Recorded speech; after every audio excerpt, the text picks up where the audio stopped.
Sana ho kayo, sir. Malamig na ho yung kape.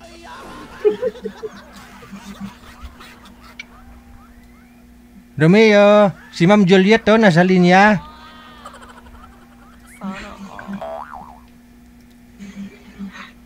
Si Romeo? Yahoo! Ay? Wala na, pinatay niya na dita niya. Oh, yan oh. Ting ting ting ting ting ting ting ting ting ting ting ting ting ting. Fuck only. Ayaw niya. Ayaw niya sa ako dito. Ma'am, baba niyo po muna yung tawag. Tatawagan ko po kayo ulit ha. Malay mo baka masagot niya. Hindi na naka-online manager? Narinig niya lang yung edad ni ma'am na 55. Ano po ba yung PM na dito? Tingnan ko nga po. Oh, nasa Bustos, Bulacan siya, no? Oh. Oh. Oh, hindi. Malain ini.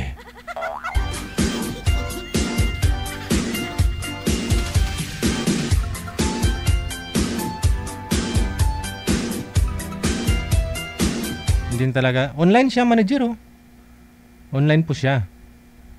Andyan siya, oh.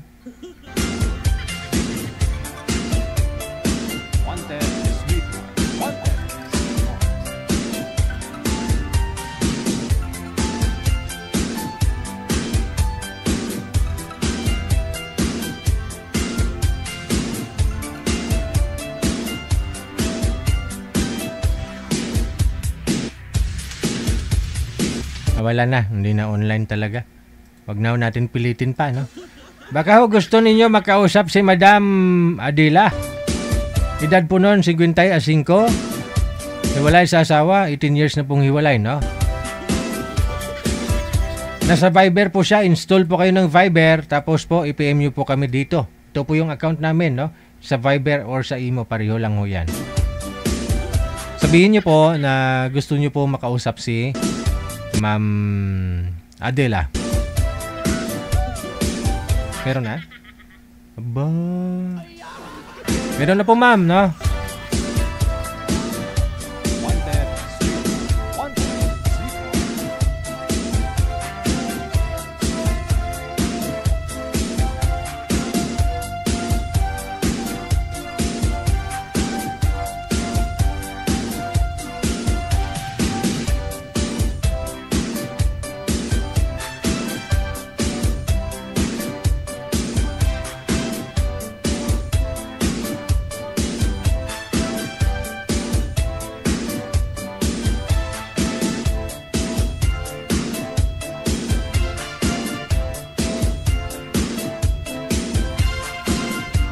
Wala ko si Boy, manager?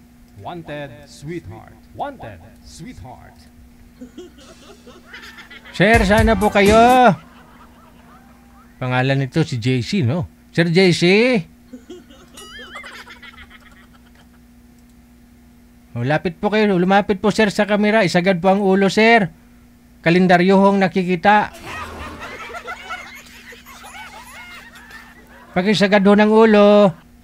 Isagad ang ulo sa screen ng cellphone ninyo. Tumbahin nyo po konti yung cellphone. Saan po kayo ngayon, Sir JC? Saang lugar? Makati po, Makati. Wala hong asawa? Wala na po. Pasok. Sweetheart. Wanted, sweetheart. Hello po. Hi po, good evening. Good evening din. Ay, good afternoon pa pala dito. Good evening na dyan sa Pinas. Okay po. Saan po kayo ngayon? Nasa Saudi po. Ilang taon na po kayo?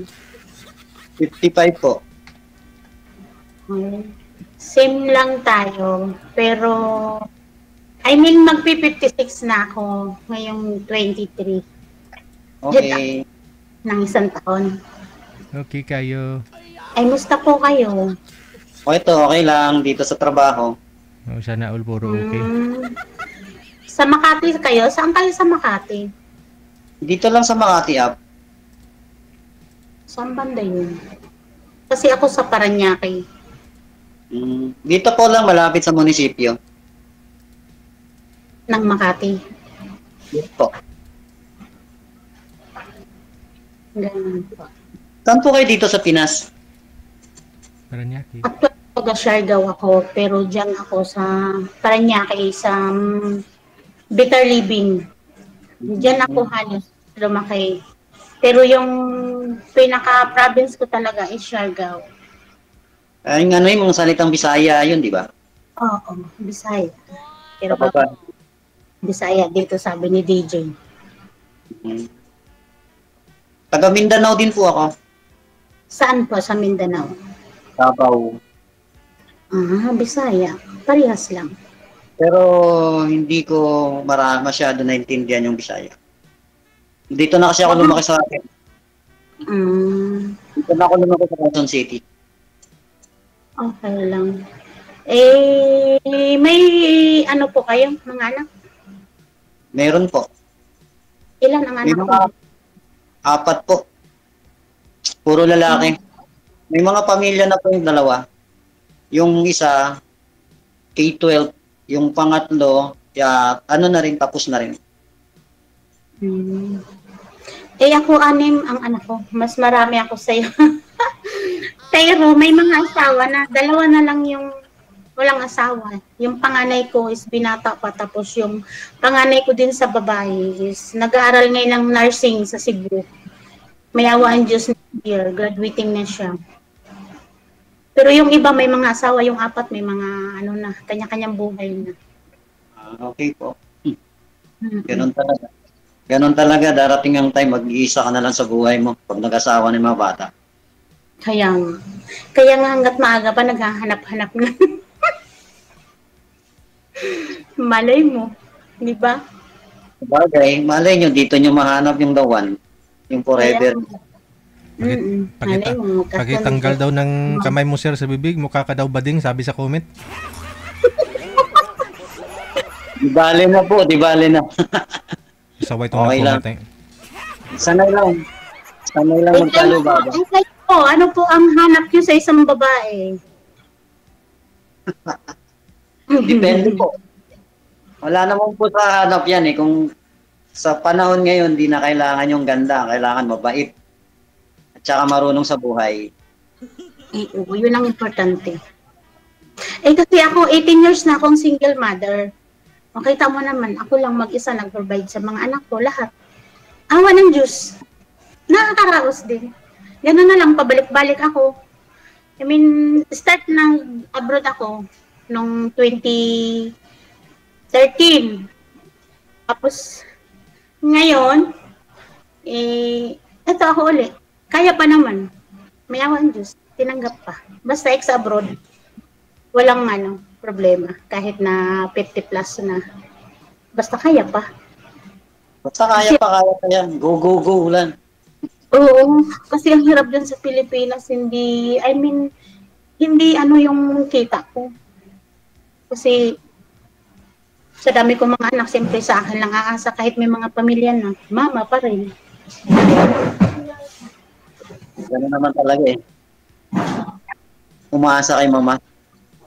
Oo, Diyos mio, konting bagay, mama. Ay, walang magagawa. Anak mo yun. Sana magpupunta. Wala ng papa.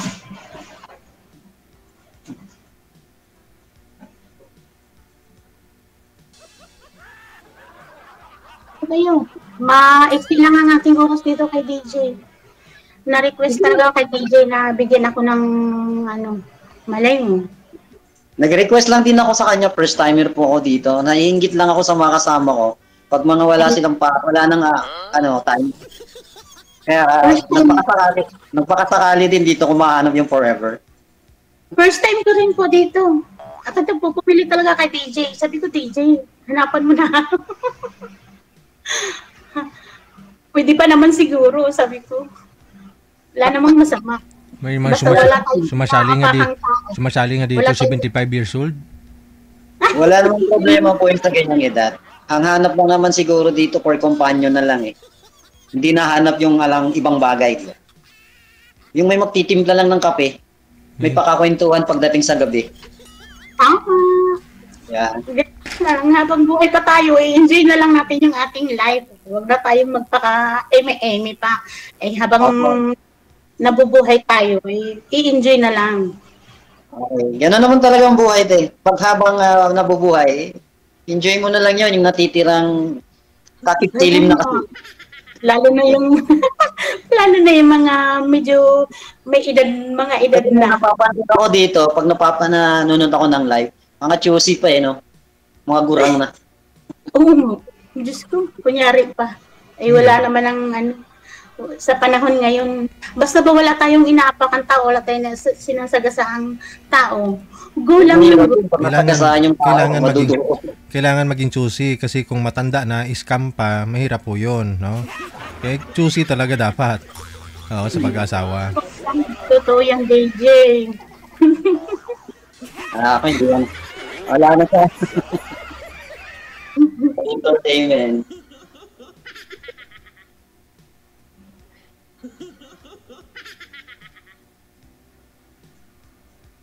Magsalita ka.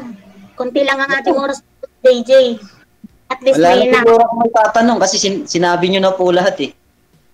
Ano po wala kasi. Yung iba kasi kahit na may mga edad na naghahanap pa ng mas bata, mas gusto siguro nila yung mga lukuhan na yung mga ganyan kasi naghahanap sila yung mga 40 to 40, gano'n. Ayan yun na po yung iba sa inyo muna yung pag-usapan ninyo, no? Ma'am, ano pong hanap mo sa isang lalaki? Ang hanap ko. Sorry, DJ. Penalty ako, DJ. Ako ang hanap ko naman, DJ, sa isang lalaki is yung tanggap ako ng buong buo, yung importante respeto sa isa't isa. May trabaho.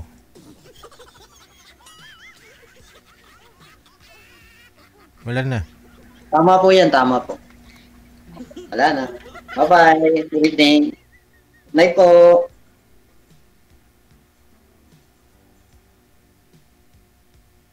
Baba niyo po muna, sir. Tawagan po natin ulit. Baka sakali.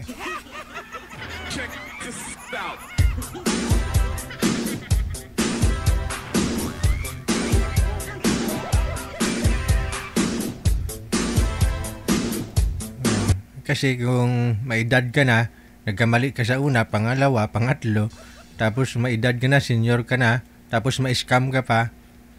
Oh. Di ba mahirap yun? Ilang bisis ka na nag-asawa, ilang bisis ka na nagkaroon ng partner, tapos kailangan mo talaga maging choosy. Mamili ka ng karapat-dapat. No?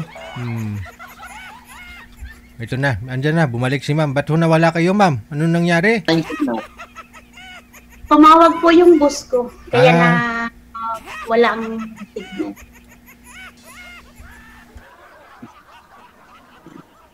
DJ, ilang minuto pa ba? Sige po, ma'am. Tanong po kayo, ma'am. Sasabihin ko po pag wala ng oras. Ay, ganun. Nangirit pa si ma'am. Pwede po ba i-deliver ko lang muna yung hinihingi ng amo ko? Saglit lang, sir. Mga 3. Okay lang, DJ? Anong deliver mo, ma'am? Bigas? Nanghihingi ng nakasit na yung food nila. Ang kaso, doon ko nilagay sa baba. Gusto ilipat ko sa 3rd floor. Pwede, DJ? Aray, matagal yun. Sige, sige. Connected naman na po kayo. Maraming salamat sa inyo. Good luck, no? Sige. Sige po. Thank you po. Bye.